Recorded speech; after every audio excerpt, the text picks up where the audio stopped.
Alô, amigos. Mais uma vez estamos aqui para apresentar o podcast do Gente que Fala. Hoje eu trouxe, é quarta-feira, então eu trouxe, quarta-feira a gente sempre faz de saúde. Eu trouxe o Dr. Nabil Goraeb, que vocês vão ter o prazer de conhecer melhor, porque eu vou arrancar bastante coisa dele. O Nabil, ele é especialista em cardiologia, especialista em medicina do esporte, ele é doutorado em cardiologia, professor, fundador da Cardio Esporte do Instituto Dante Pazzanese. Só isso. Seja bem-vindo, Nabil. Muito obrigado, é muito orgulho de estar aqui contigo, porque a gente se sente muito prestigiado por uma figura tão importante do jornalismo brasileiro, né? Imagina que é isso. Você está falando para a TV aberta, canal 9 da NET e 8 da Vivo, está falando para a OTV, está falando para as redes sociais, está falando para Facebook, Instagram e para o YouTube. Então, é uma audiência bem razoável, não é? Muito bom. Nabil, você nasceu onde? Nasci no Líbano. Você é libanês? Sou libanês de nascimento, nós viemos para o Brasil, eu vim com 4 anos de idade. O meu avô, Amin Goraeb, ele é uma figura muito importante, eu não sabia. Ele foi o mentor do Gibran Khalil Gibran, o poeta. Sim. Ele, como ele falava 7 línguas e o Gibran só falava árabe, ele praticamente conviveu com o Gibran, foram para os Estados Unidos e de lá a família Jafé convidou meu avô para vir para o Brasil para fazer uma revista libanesa, em 1950, para ficar 6 meses. Acho que meu avô achou que ia morar naqueles palacetes, e não era bem lá, então. Mas nós ficamos aqui há 75 anos, nós estamos no Brasil. 75 anos? Desde 1950. Você está então com 70 e quantos anos? Vou fazer 79 agora. 79. Em julho de ano que vem batemos os 80. Já já você me alcança, hein? Se Deus quiser. Você é casado? Sou casado. Tem filhos? Tenho 4 filhos, eu casei a primeira vez, depois fiquei viúvo com 45 anos de idade e casei de novo e agora tenho uma filha de 16 anos. 16 anos. Diz uma coisa, você resolveu ser médico com que idade? Olha, para dizer, naquele tempo a gente era médico porque gostava de medicina, hoje em dia mudou, né? Sim. Hoje em dia, infelizmente, a maior parte dos meninos que vão fazer medicina pensam em prestígio financeiro. Sim. É o que a gente está vendo. Naquele tempo, não sei se foi induzido por meu pai ou alguma coisa espiritual, ele acabei querendo ser médico. Sim. E eu lembro que o meu saudoso avô, a mim, ele recortava os textos de medicina que saíam no Estadão e me dava para ler todo dia. Ficava lendo aquilo, acabei gostando da história. E eu fiz questão de fazer medicina. Você se formou onde? Formei em Sorocaba, na Pontifícia Universidade Católica. Em 1970 eu formei. Entrei lá em 65 e formei em 70. E eu era da 15ª turma. E a Faculdade de Sorocaba, a Medicina de Sorocaba, é a mais antiga do interior de São Paulo. E está completando esse ano 75 anos que ela começou. É interessante que vai ter festa, inclusive em setembro, de homenagem. É uma das cerejas do bolo da PUC de São Paulo. Sim. A faculdade só tinha professor de altíssimo nível, impressionante. E ainda tem uma professora viva que é da primeira turma, a doutora Diana Thanos. Sim. Ela é hematologista, tem 100 anos de idade, lúcida. Olha. E faz umas esfirras gostosas lá em Sorocaba ainda, que a gente fica sabendo. Imagina só. E eu entrei na faculdade, fui estudar, fui morar em república, né? A gente morava nas repúblicas. E o conhecimento, o entrosamento com os colegas é maior quando a gente mora no interior, né? Porque a gente fica confinado, né? Claro.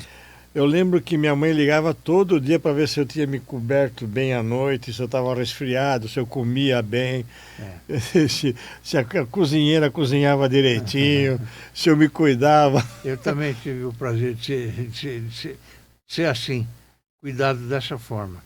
Você escolheu a cardiologia do esporte por que motivo? Pois é, é uma história interessante, foi por acaso. Eu entrei, quando eu me formei em 70, eu queria fazer cardiologia. Eu tinha um gosto pela cardiologia. E para quem que tinha aqui no, em São Paulo? Tinha o Hospital das Clínicas, Sim. que era a Faculdade de Medicina, e tinha o Instituto de Cardiologia, que hoje se chama Dante Pazanese. Sim, O Instituto de Cardiologia no Ibirapuera foi criado pelo Dr. Dante Pazanese. sim, O Dr. Dante foi uma figura única no Brasil. Ele trouxe o primeiro eletrocardiógrafo logo no após-guerra, e ele fundou uma instituição que era um braço da Santa Casa só para atender pobre, sim, que era o Instituto de Cardiologia. sim. E ele foi o diretor do Instituto de Cardiologia. E quando eu entrei, ele era o nosso diretor. Sim. E o vice-diretor, acredita, era o Dr. Mendonça de Barros, pai dos economistas que foram ministros, né? Mendonça de Barros, os irmãos Mendonça de Barros. E o Dr. Dante Pazanese, o Dr. Mendonça, chamou o Dr. Adib, que estudou... Adib Jatene, que estava na USP, para ser o chefe da cirurgia cardíaca no Dante, lá no Instituto de Cardiologia. Sim. E comecei a fazer, e para entrar lá, não existia exames, era currículo e cartas de apresentação. Eu falei, bom, e agora? Como é que eu vou fazer? Eu não conheço ninguém. Aí eu descobri que uma tia minha, muito amiga dos meus pais, era tia por ser libanesa, porque era tudo parentes, falavam, né? E ela jogava baralho com a mãe do Dr. Adib. E falei, bom, e aí? Falei, tia, fala com a mãe dele lá, quem sabe? Ela falou com a mãe dele, falou, olha, meu sobrinho quer entrar no Instituto de Cardiologia. Ele tem recomendação, tem as cartas dos professores, dizendo que ele é boa gente, tudo. Aí ela levou para a mãe dele e a mãe dele levou para o Dr. Adib. No dia da escolha, eu estava no meio do bolo, ele me chamou, quem é a Nabil aqui? Vem cá. Me abraçou, vamos entrando na sala de escolha. Tinha lá toda a comissão que escolhe os residentes, falou, esse aqui é meu recomendado, hein? Tchau. E eu entrei no Instituto de Cardiologia. Eu sempre digo que todo mundo precisa de um empurrãozinho na vida, não é isso? Sem dúvida. É. E foi assim que começou. E é interessante, aliás, isso que você falou é coisa científica, sabia? É. Foi feito um estudo na Finlândia e na Suécia, garotos que praticavam esporte nas escolas, eles era importante o círculo de amizade deles. Sim. Esse círculo de amizade deles serviu para quando eles fossem adultos, arrumassem emprego, fosse diretor, presidente, CEO de empresas. A amizade que traz. Sim. E olha como é importante se chama network, né, que eles falam. Esse relacionamento conhecer o Fausto Camunha. Quando eu atendia o Leporassi, foi o primeiro que eu atendi lá no Dante Pazanese, do Vicente Leporassi, imagina. Você me conheceu, você era médico na Secretaria Estadual de Esporte e Turismo. Eu conheci você no ginásio do Ibirapuera. Exatamente, que a gente... E as coisas vão se encaixando, né? Exatamente. E aí viramos amigos. Graças a Deus. Você já atendeu atletas de alto rendimento, por exemplo, né? Sim, muito. Como é o coração de um atleta de alto rendimento e o coração de uma pessoa que tem uma vida essa é a talvez história sedentária? Essa é a história de como começou a cardiologia do esporte. Não existia no Brasil cardiologia do esporte. Eu era residente no Dante Pazanese, eu era residente terceiro ano. E o meu chefe, tinha uma seção chamada aterosclerose, cujo chefe era o Dr. Michel Batluni, professor Michel, e o Dr. Renato Duprá, da Unicor. E eu gostava deles. Era na São Gabriel. Isso, ele depois virou na São Gabriel. E o Dr. Michel, ele atendia os casos de infarto clínicos. O Dr. Adib Jatene era o diretor de cirurgia, o Dr. Mendonça de Barros e Dante Pazanese eram os diretores, e o Dr. Michel cuidava dos infartados. E eu quero ficar aqui com ele.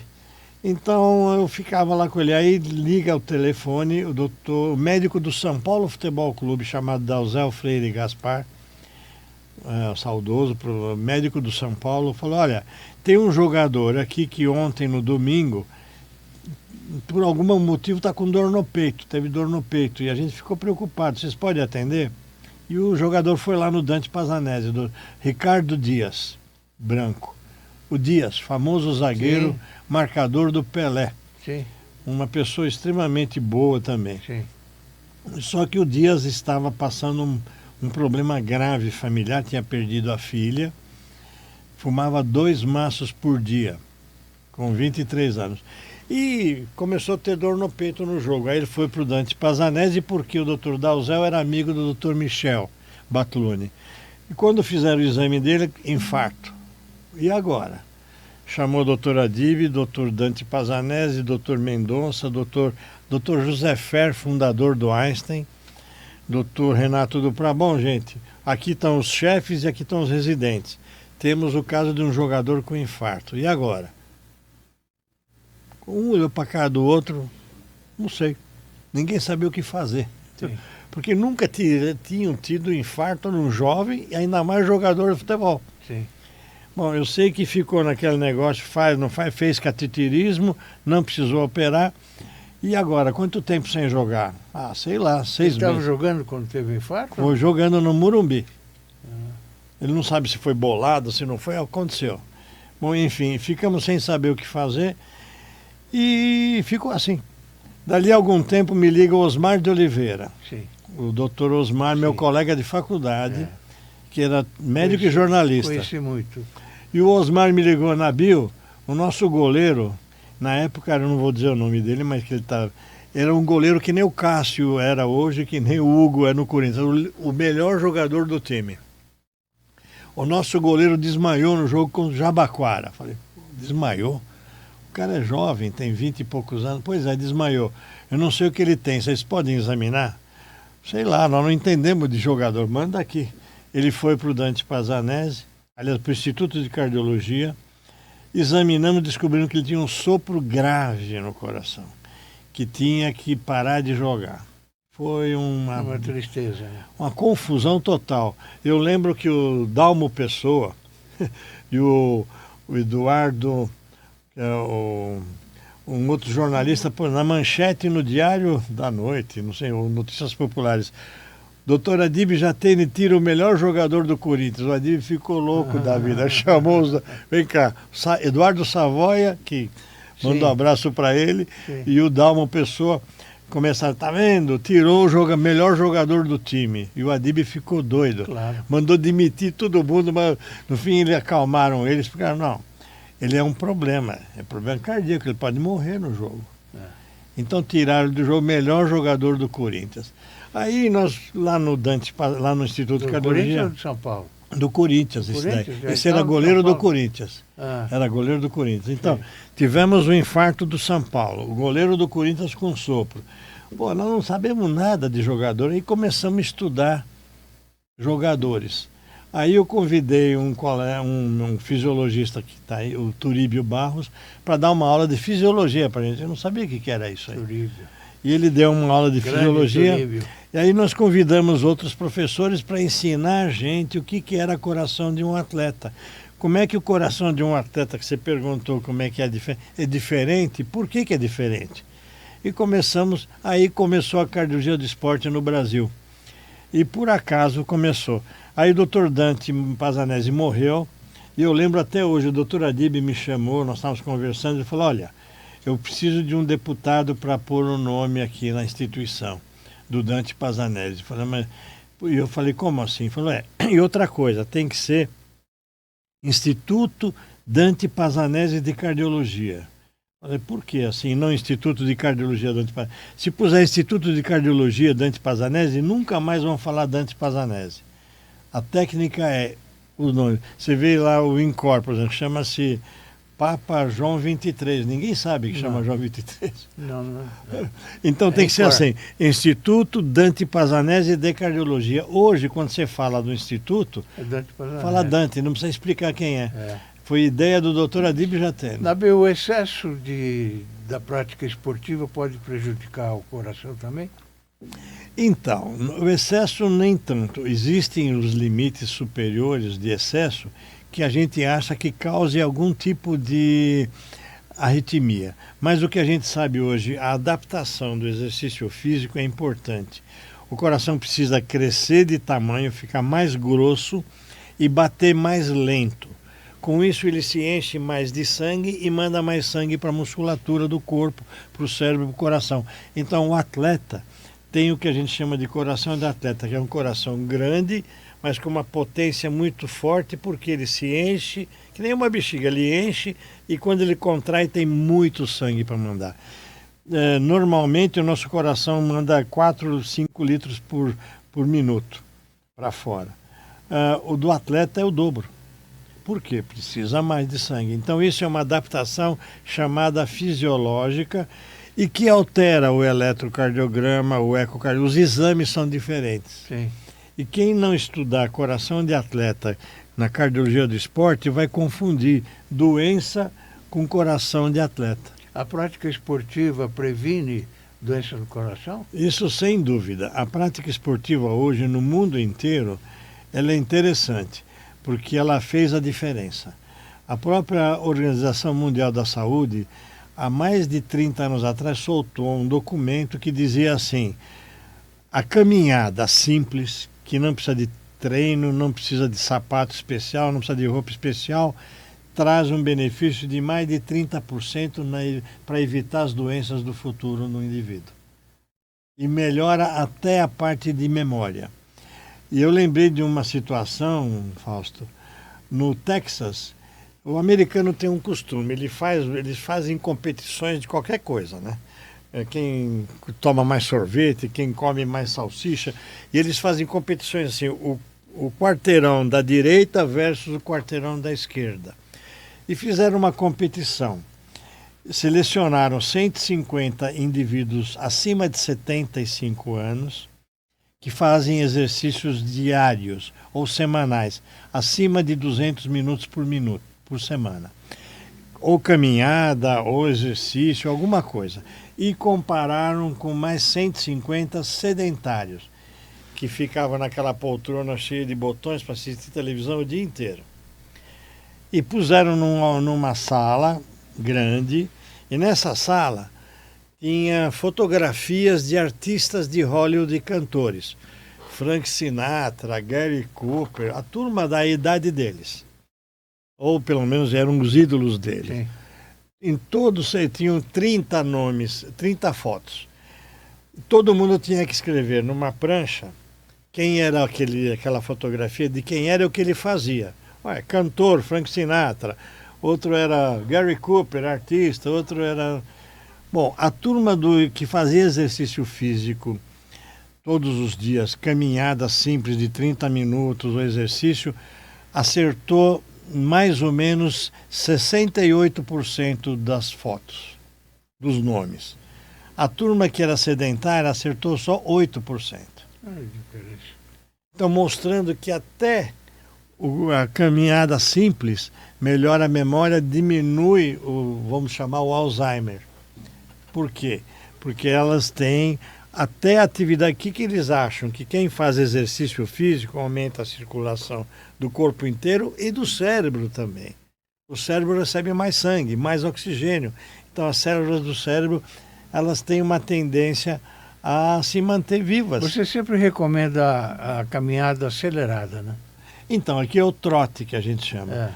Quem puder fazer pelo menos 100 passos por minuto, isso dá um quarteirão por minuto. Já é uma boa. Não é, agora, quem é muito idoso, por exemplo, uma pessoa de 92 anos de idade, ela corre? Não. Mas se ela andar todos os dias, devagarzinho, 30 minutos, ela vai ter muito benefício. Então não é só malhar na academia, a caminhada simples, as atividades físicas, ter alguma coisa para fazer. Você pratica esporte? Eu pratiquei basquete até a época, um pouco depois da pandemia. Mas hoje você faz o quê? Faço exercício em casa, no prédio. Jogar basquete não dá mais por conta de algumas coisas. Você começa com os dedos, fica tudo cheio de problema. Não é igual. Apesar que eu queria a turma do joelho com a idade. Ontem mesmo eu examinei um grande ex-atleta, o Mosquito. Ele foi fazer o check-up comigo lá no meu consultório. Sim. Eu já tinha examinado. Aí teve o Vlamir, o Amauri, o Marquinhos do basquete. A gente tem os contatos, mas realmente o joelho, o esporte profissional, Fausto, não tem livre de problema. Todo mundo tem alguma lesão. Você é cardiologista de muita gente conhecida, né? Também de tudo. Foi caindo no colo. Por indicação, né? Hã? Indicação. Também, um que eu não esqueço, que foi interessante, o poeta Menotti Del Picchia. Menotti Del Picchia. Ele me deu um livro dele e ele me deu uma comenda. Eu não sabia que ele me deu uma comenda, chama São Paulo Apóstolo. Eu não tinha a mínima ideia do que seja, mas ele fez questão de me dar. Puxa, imagina a honra de atender Menotti Del Picchia. Já nós vamos falar dos seus livros também. Obrigado, sim. Nabil, uma criança tem que começar a cuidar do coração com que idade? O que a gente prefere é o seguinte, todas as pessoas deveriam pelo menos saber como é o coração dela. Sim. Então o pediatra, quando examina, a mãe leva todas as crianças vão no pediatra, seja pelo SUS, convênio ou particular, todo mundo. Pelo menos nas metrópoles, né? O importante é que seja sempre sabido como é o coração dessa criança. Por quê? Porque criança tem uns 10% aparece problemas, sopro no coração porque tem um buraquinho a mais, ou uma coisinha daqui, uma coisinha de lá. E é importante porque hoje a cirurgia de reparação, os tratamentos são espetaculares. Então uma criança que nasce com problema cardíaco, que antigamente tinha que rezar só, hoje a gente cura. É lógico que não são todas, mas a mudança dos tratamentos para a criança foi sensacional, mudou. Então, mas uma criança que não tem problema nenhum. Tem que fazer, pelo menos o pediatra tem que me informar. Uma vez por ano, como que é? Quando ela vai no pediatra, normalmente já aproveita, ele vai saber se ela tem problema ou não. E se ela for começar a fazer esporte, por exemplo, você que gosta do esporte, foi secretário de esporte, quero entrar na escolinha, manda passar no exame completo, fazer uma consulta e um eletrocardiograma para ver se está tudo bem. Eu estou atualmente, a gente dá aula de pós-graduação no São Paulo Futebol Clube, lá em Cotia. Sim. São 430 garotos, desde 9 anos até 20 anos. Nós já encontramos 5 desses 400 que tinham problema cardíaco, que foram tratados e voltaram para treinar, para jogar, sem risco de vida. Olha que beleza. Quer dizer, e não sentiam nada, hein? Então, por isso que é importante fazer essa averiguação sempre. Essa crença de que atleta não tem problema cardíaco, então, foi por água abaixo, né? Não. Pois na verdade o que se deveria falar é o seguinte, quem tem problema cardíaco não consegue ser um bom atleta. Na verdade é por aí. Porque realmente existem atletas adultos hoje, até da seleção, que tinham problemas cardíacos, que eu cheguei a atender alguns de seleção, foram tratados e estão jogando. O próprio Neymar nunca teve problema cardíaco, mas eu examinei o Neymar durante o período todo dele do Santos. E a gente sabia como ele era. Aliás, os grandes clubes, e agora os outros devem fazer exame sempre, desde a criança esportista até o adulto profissional. Tudo isso que você está falando vale para o homem e para a mulher? Pois é, para o homem e para a mulher. A mulher hoje ela está se tornando mais... procura mais fazer exercício do que antigamente. Mas se você entrar numa academia hoje, tem mais mulher do que homem. É gozado isso, né? Mas na verdade, o que está acontecendo, o homem ele parece ainda não criou, porque ele fala, vou trabalhar, não vai fazer exercício. Mas tem que ter alguma saída. E a saída que a gente recomenda, pelas grandes instituições ensinaram, você não pode ir para a academia, Fausto, sobe escada. Você pode andar 30 minutos por dia no plano? Não. Então sobe 3 andares todos os dias. 3 andares devagar, sem correria. Subir. Todos os dias equivale ao mesmo benefício que você vai ter andando 30 minutos no prédio, pode fazer isso todo dia. Pois é, você mora no 5º andar, sobe no 2º. Até bom, porque assim, de repente você conhece os vizinhos, né? Ainda bem que o meu é baixinho, viu? É 2º andar. Então dá para subir do estacionamento até o do estacionamento 3 andares. 3 andares, exatamente. E tudo, não precisa correr nem fazer força, é subir. Quais são os erros mais comuns que as pessoas, quando praticam esporte, cometem? Bom, primeira coisa, a pessoa começa a querer fazer as coisas sem saber direito que tipo de exercício faz. Isso é um desastre. Eu mesmo resolvi fazer uns dias uns exercícios na perna, me deu uma distensão desnecessária. Sim. Fiquei 1 mês com dor na coxa porque eu forcei demais. Então a gente tem que pegar um profissional de educação física que nos oriente que tipo de exercício vai fazer sem causar lesões. Porque exercício mal feito é lesão. E aí que eu fico criticando as academias. Hoje as redes de academia, segundo os donos, uma vez eu discuti com eles, é um business, é negócio. Então eles não têm mais professor ali. Tem um professor, o resto é vídeo. Agora, o vídeo não te corrige. Você olha como é que faz, faço, mas você está fazendo torto, você vai ter problema. E o anabolizante? Nem se fala, anabolizante é um desastre. Tem uma novela na Globo que passou recentemente. Que ela põe no final.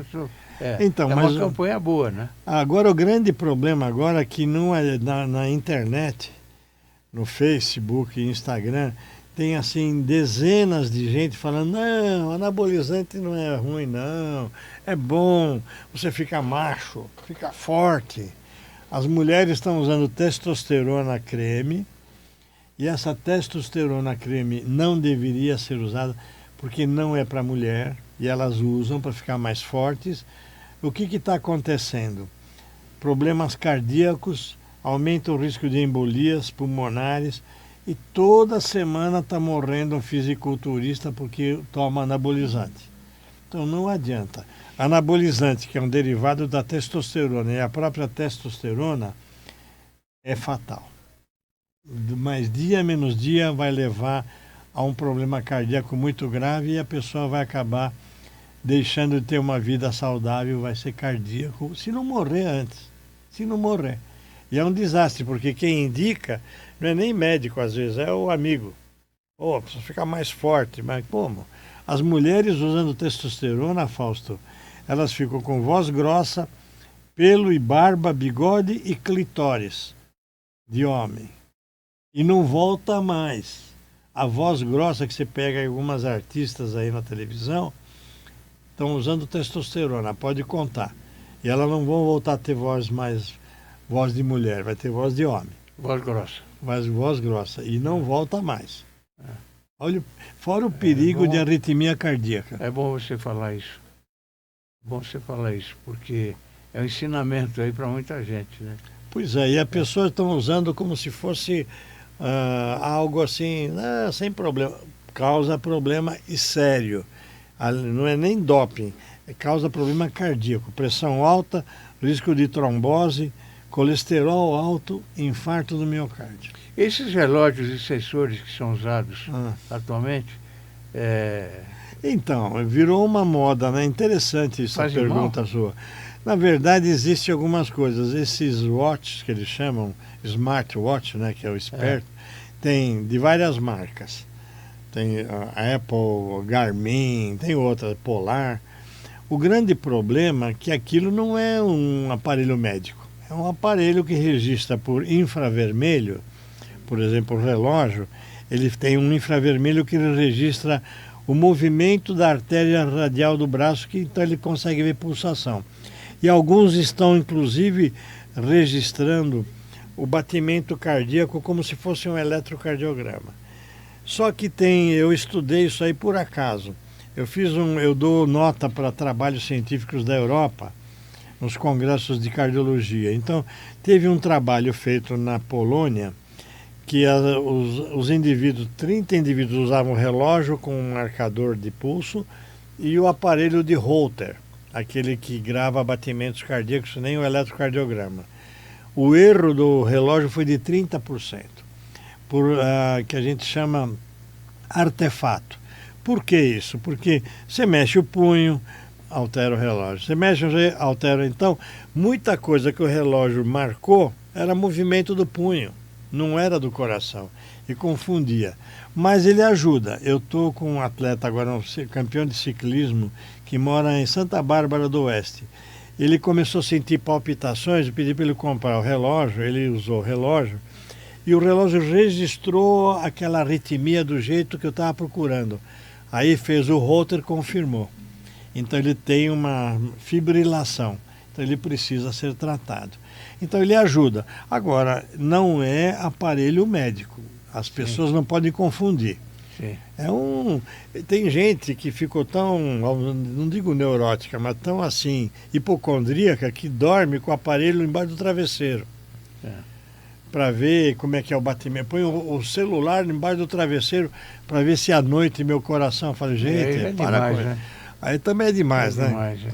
E tem uma história interessante, vou te contar. Nós fizemos uma vez uma avaliação no Dante Pazzanese com o Holter.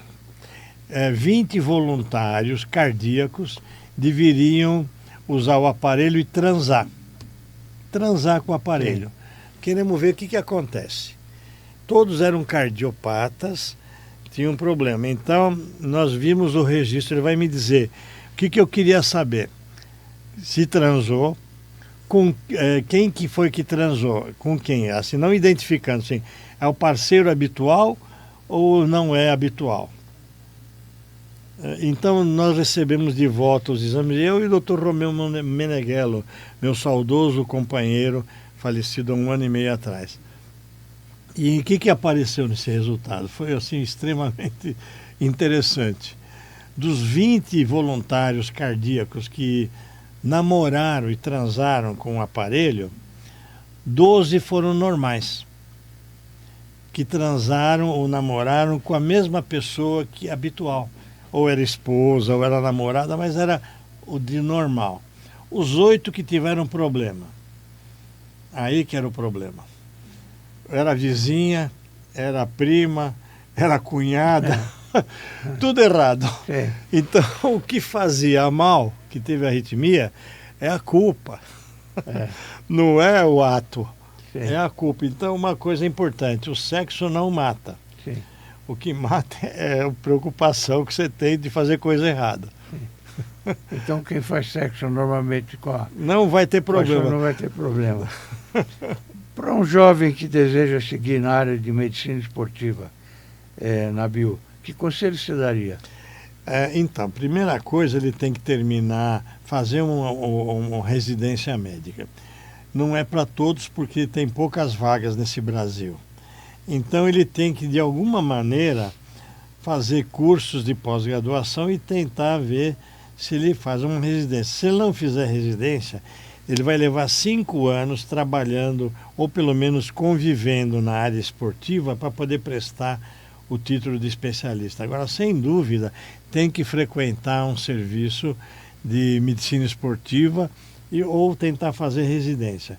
Aqui eu queria abrir um parênteses. Essa semana eu fiquei sabendo que o Ministério da Saúde quer implantar o meio especialista.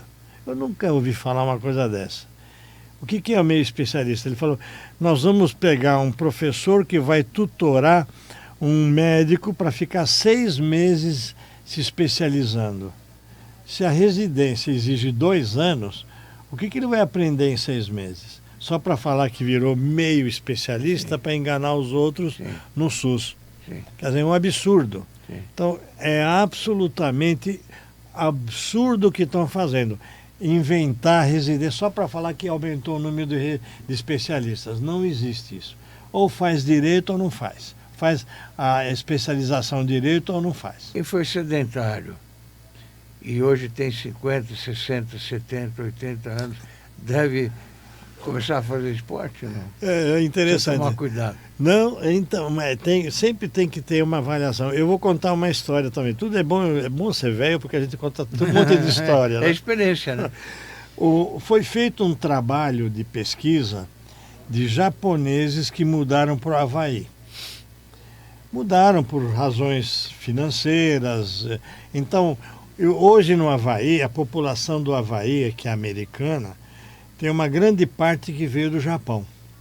No Japão, todo mundo faz atividade física, desde que nasce até que morre. Todo mundo. Faz parte da cultura japonesa atividade física. O senhor mesmo na secretaria, quantos japoneses iam lá fazer aqueles jogos deles, exercícios, clubes de japoneses, é impressionante. Faz parte da cultura.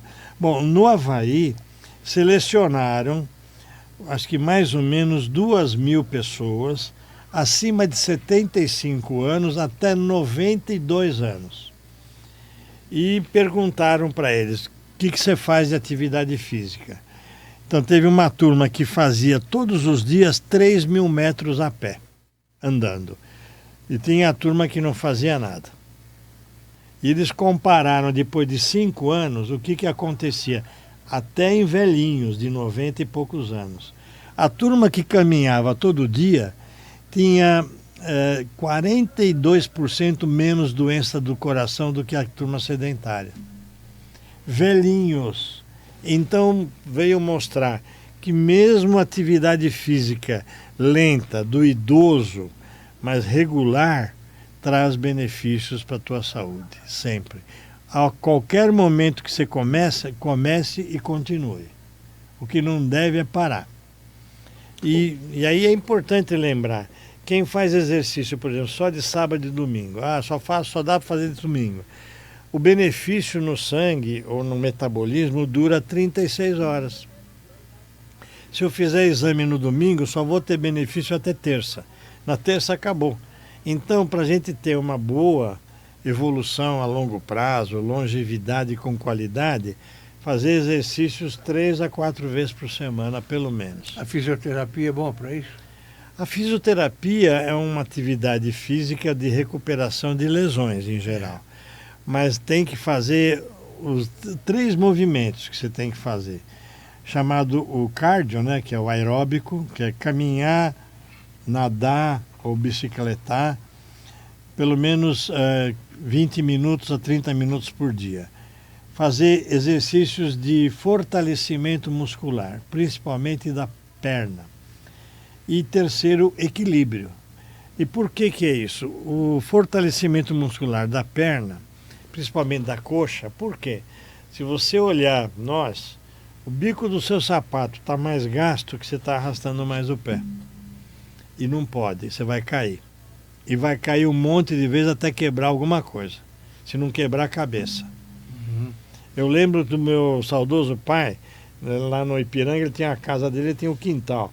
Ele plantou até uma árvore de romã, que ele trouxe um galho de romã do Líbano e pegou lá, romã libanesa. E tinha um desnível de 1 centímetro, 1,5 centímetros. 2 vezes ele tropeçou nesse desnível e caiu. 2 vezes. Pô, mas falei, pai, 1 centímetro.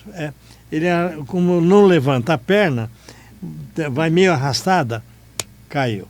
Então, gente, primeira coisa, fortalecimento muscular, exercícios aeróbicos e equilíbrio. Aquilo lá de subir na boia, ficar se equilibrando, ficar numa perna só, quer dizer, tem que ter alguém orientando, fisioterapeuta ou fisiologista, ou profissional de educação física, mas tem que ter. Senão você vai acabar batendo a cabeça e o nariz. Geralmente é o nariz que vai para o chão, né? E a pessoa quebra, é comum dizer que a pessoa cai porque quebra o osso antes. É verdade isso? Pois é, existe esse conceito que muita queda foi por fratura espontânea do osso, né? Quando tem osteoporose pode acontecer sim, isso é muito frequente. Mas se levar em conta que quem anda acima dos 75 anos tem que levantar a perna do chão. Então, se eu não consigo fazer isso, subir escada ajuda, ou então você encosta a mão na parede e faz aquele movimento com as pernas. Sim. Levanta o joelho até a altura da barriga. Faça 20 movimentos de cada, nesse total, 2, 3 vezes por dia. Parece coisa à toa, mas fortalece a coxa. E a nossa coxa que comanda o andar da gente. Quando a gente anda assim, como se fosse um passo atrás do outro. E quando a gente corre, a gente não é assim, ó. A corrida é pulo. Precisa ter coxa para poder correr. Mesmo corrida boba, simples. E o equilíbrio, Nabil? O equilíbrio é importante porque a gente perde equilíbrio. Principalmente de madrugada, você levanta para ir no banheiro. Se não tomar cuidado, você vai se quebrar nas... Então é importante treinar equilíbrio. Tem aquelas boias que se treinam, tem exercícios que eu não... Quem sabe é o profissional de educação física e o fisioterapeuta. De treinar equilíbrio todo dia. Eu li que se você estiver dormindo e acordar e sair da cama de uma vez só, você corre o risco de ter um AVC, né? Não digo AVC, mas você vai cair. Por quê? Porque o teu comando de equilíbrio, quando a gente está deitado, e depois de certa faixa de idade, não é por ser velho é ruim. Depois dos 50, 60 anos, existe uma lentidão de segundos. Por quê? Nós temos aqui as pedrinhas do labirinto. Elas são pedrinhas minúsculas, menor que um grão de trigo, quase que milimétrica. E elas se movimentam dentro de um saquinho para elas avisar o cérebro, olha, ele está sentado, ele se levantou. Então ela mudando 1 milímetro, o corpo já manda comando, olha, fortalece a perna direita. Então o corpo anda sob música. E quando você está com mais idade, existe uma demora de alguns segundos a mais para ela voltar no lugar certo. Então, quando você está deitado e levanta, vai te dar tontura. Então, quando você está deitado e levanta, você tem que levantar e sentar uns 10, 15 segundos. Falar, mas não dá tempo porque eu vou fazer xixi nas calças. Realmente é um problema. O xixi solto, tanto do homem como da mulher, é uma realidade da idade. Então você não consegue segurar até chegar lá, então põe um papagaio do lado da cama, ou pinico, sei lá, alguma coisa para não ter que ir até lá. Eu lembro que eu recomendo para algumas pessoas até usar fraldão de noite. Porque o que vai fazer? É segurança, né? É segurança, não adianta falar, que coisa chata. Gente, ninguém mandou você chegar nos 80, 90, 95 anos de idade. Faz parte do envelhecimento essa demora para tudo. Então, muito bem. Então, senta, levanta, sempre devagar, sem pressa. E vai. E de preferência, o banheiro é o lugar mais letal da casa. Que lá é vidro, espelho de vidro, ponta de não sei o que, louça. Bater a cabeça 2 minutos. Louça, tudo que machuca, tudo que quebra. Então é um perigo, então você tem que ter cuidado. Se for para ir no banheiro, vá com toda a segurança, porque não tem jeito. Você vai arrumar uma encrenca. Eu, com 50 anos de medicina que eu tenho, 55, no consultório lá no Ipiranga, o que eu já vi de gente cair e morrer ou se lesionar no banheiro é toda semana. E a gente tem que lembrar, cuidado, a casa da gente tem que ser do jeito melhor de segurança. Pôr canos para se segurar, o banheiro tem que ter. Eu lembro de uma paciente minha que mandou carpetar o banheiro, com carpete que aguenta umidade, porque ela sente frio e escorrega, então é o carpete. E eu lembro que no chuveiro, embaixo do chuveiro, se possível, coloque uma cadeira, para você tomar banho até sentado. Sim. Porque é mais seguro, depende de cada um, evidentemente. Cada um tem que saber as dificuldades e tomar, porque não tem jeito, você vai se arrumar uma encrenca. Mas olha, que lição você está dando aí para todo mundo, muito ensinamento. Muito obrigado. O espectador, eu tenho certeza que está gostando. Qual é o endereço lá do seu consultório? Na Bom Pastor 1163. 1163. Esquina com a Brigadeiro Jordão, no Ipiranga, né? É 100 metros do Museu de Ipiranga. Quem for no consultório pode visitar o museu de Já aproveita a viagem, né? Aproveita a viagem. Aproveita a viagem. Eu passei minha infância naquele museu lá. Olha, você escreveu vários livros. A gente editou. Métodos fala o nome dos livros para mim. Foram livros de medicina. O primeiro, Métodos Diagnósticos em Cardiologia. O exercício que ganhou o prêmio Jabuti, inclusive. o Tratado de Cardiologia do Esporte e do Exercício e agora o último Cardio Esporte, uma avaliação da cardiologia do esporte, que foi o último que nós fizemos. Esses são livros de medicina. E eu fiz um que o Zé Paulo de Andrade, meu finado amigo nosso, Nosso né? amigo.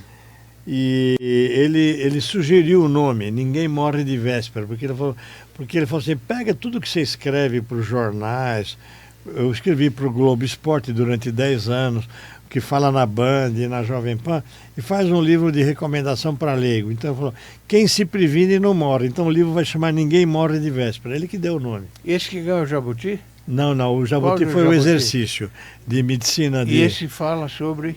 O exercício Discorre um pouquinho sobre esse livro. O livro do exercício fala sobre tudo de medicina esportiva. Sei. E foi interessante que eu convidei um jornalista, João Zanforlin, para escrever sobre... Infelizmente já foi também. Pois é, ele escreveu, ninguém tinha falado com jornalista antes. No meu livro consta, era a Lei Pelé.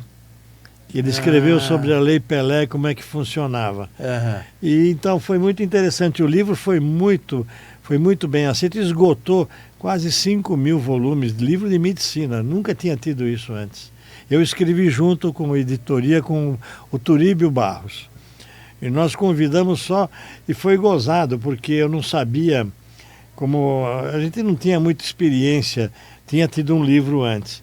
E eu convidei para escrever capítulos pessoas que eu achava que eram gabaritadas.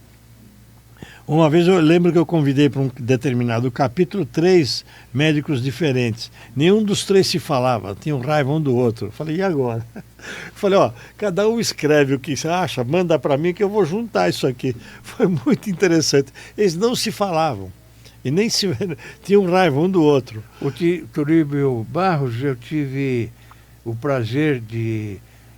ele escreveu um artigo quando eu estava na Secretaria Estadual de Esporte e Turismo. Ele fez um artigo elogiando a minha gestão. E isso valeu muito para mim, pessoalmente, porque o Turíbio era uma pessoa... Ele é um fisiologista. Bastante crítico, mas excelente fisiologista, né?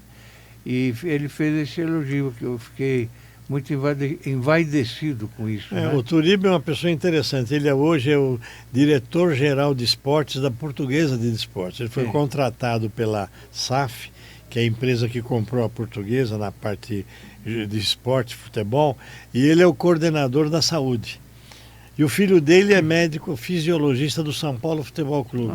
E os outros 3 filhos dele são educadores físicos, trabalharam comigo no HCOR, e ele tem 2 filhas, uma é médica lá na Califórnia. Faz anos que eu não vejo Turíbio. Ele está agora na Portuguesa. Na Portuguesa. E ele está e ele foi contratado agora. Ele estava me falando que ele nunca esperava ser contratado. Ele organizou toda a parte estrutural de saúde da Portuguesa de Esportes. Nabil, eu preciso dizer para o espectador nosso que você escreve periodicamente para o nosso portal, o portal Orbis News. E são artigos bastante interessantes. Tudo isso aqui que ele falou, ele faz artigos não muito longos, mas artigos muito inteligentes e necessários para a gente que, principalmente que tem um pouquinho mais de idade, né? Pois é, nós queremos chegar lá na frente com a idade inteira, né? Aliás, o grande problema do mundo hoje é que ele não sabe cuidar dos velhinhos, né? Ninguém sabe o que fazer, mas uma hoje confusão. Existe o geriatra, né? Então, mas mesmo sendo geriatra, a família não sabe cuidar. A gente não sabe o que fazer. É uma atrapalhada geral. Porque nós não temos dinheiro para comprar um apartamento para cada velhinho. O certo seria isso, tipo de uma colônia de férias para os idosos, né? Mas hoje não tem isso, e custa muito dinheiro. Mas é complicado, a gente percebe nas famílias, quem vai ficar com o velhinho, quem vai não sei o quê, quem vai cuidar, se passar mal. Então são coisas que a gente tem que lembrar que é complicado para a família. Você leva todo jeito de ser também um excelente clínico geral. A gente aprende que o cardiologista hoje aprende tudo. O Mais idoso, de 50 anos de experiência. O idoso é vamos dizer assim, um dos principais casos que a gente atende. Como eu faço também cardiologia do esporte, então tem muito jovem atleta. Aliás, eu montei um pacote que eu chamo de Sport Checkup, que, vamos dizer, sou eu, um fisiologista e uma nutricionista num pacote num preço bem em conta que eles possam pagar, os atletas. Sim. Que os nossos atletas, uma coisa que eu descobri, que quando a gente estava no Dante Pazanese pelo SUS, vários atletas olímpicos brasileiros iam fazer exame no Dante, porque não tinha onde ir, não tinha onde fazer, ou no Centro Olímpico. Sim. Começaram a fazer quando no Centro Olímpico, que você foi para lá, também, que você coordenou isso aí, porque não tinha onde fazer exame, nem aparelho de eletro tinha. Eu lembro que você que levou essas coisas para lá. Foi. Então, Municipal. O atleta, na verdade, brasileiro, é um herói. Quando ele ganha uma medalha, tem que fazer uma estátua, porque eu perguntei para um deles assim, quem é o teu nutricionista? Minha mulher. Como tua mulher? Ela fala arroz, feijão, bife, batata e vamos lá. Quer dizer, esse atleta nosso que é campeão, consegue ser campeão, consegue ganhar maratona, consegue ganhar, porque sem nenhuma estrutura. Estão estruturando o Comitê Olímpico, então, é lá no Rio. Então a turma de São Paulo não tem dinheiro para ir até o Rio. Como é que faz? Então, ainda bem que existe o Centro Olímpico e outras, e mesmo assim agora tem algumas unidades que estão atendendo, mas era o grande problema onde o atleta vai se preparar. Sabe, o que mais o médico detesta é perder um paciente, né? É muito chato, muito chato. Na perda literal, né? Que ele morre e a gente não sabe o que fazer. Fala assim, o médico não chora. Não é que não chora, é que a gente... É o nosso dia a dia, né? Sim. O que se morre, o que se a gente sofre, dá muita tristeza para nós, mas faz parte do dia a dia, né? A gente aprende a ter que ter palavras de consolo para as pessoas, que muitas vezes não consolam, mas é o que a gente pode fazer, né? Você conversa bastante com seus pacientes? Eu sou do médico da moda antiga, ainda eu ligo para saber se o cara melhorou, se não melhorou. Hoje em dia não está desse jeito. Dá o celular para a pessoa ligar? Tem meu celular. As pessoas não pensam que é favorecer um ou outro, não. Todos os meus pacientes têm meu telefone. Sim. Me ligam. Hoje mesmo me ligou um atleta famoso, o Herói Fung. Você nunca ouviu falar dele? Não. O Herói Fung, o nome dele faz jus ao nome mesmo. Sim. Ele criou a ultramaratona no Brasil. Ultramaratona. Sim. Ultramaratona, sabe o que é? Eles correm 100 quilômetros de uma vez só. Nossa Senhora. De uma vez só. Uma vez só. E aí vai. Então essa turma toda, aquela que você colheu ela na rua Luísa. E trouxe ela para fazer os exames lá no Dante Pazanese. Sim. Então, essa turma, todo mundo tinha acesso livre com a gente.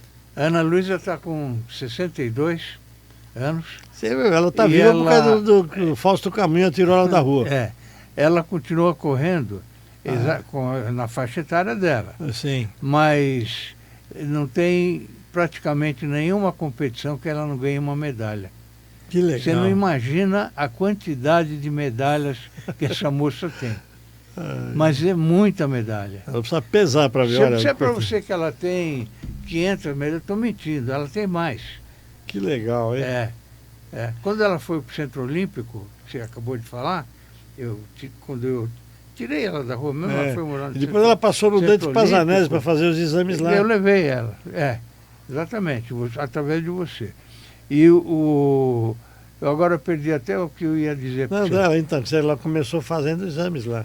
Fez os exames. E ela mudou de vida completamente, né? E com os 62, ela continuar ganhando medalha, ela está bem magra. Ela era para ter morrido com 30 anos. Porque ela teve problemas anteriores, né? Tinha uma vida complicada. Né? Interessante. Ela teve problemas com droga, ela teve problemas de saúde, e ela etc. se superou com o esporte. Com o esporte. Mas isso é porque você deu a mão para ela. Eu acho muito importante. Sim, mas a pessoa consegue se superar, né? Quando ela quer, ela consegue. Quando ela não estava no lugar certo, por isso que ela conseguiu. Alguém deu a mão, ela Agarrou. É, Mas tem vários assim. Até o João do Pulo passou com a gente lá. João do Pulo. Imagina, vários atletas passaram lá. Eu lembro atletas que iam lá. O Brandão, técnico Brandão, imagina.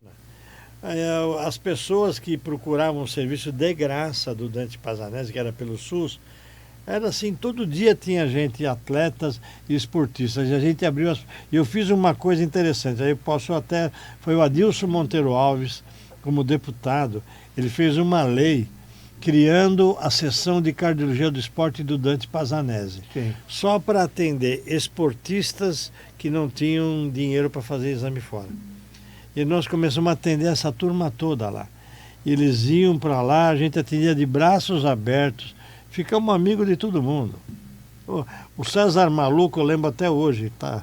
Palmeirense fanático.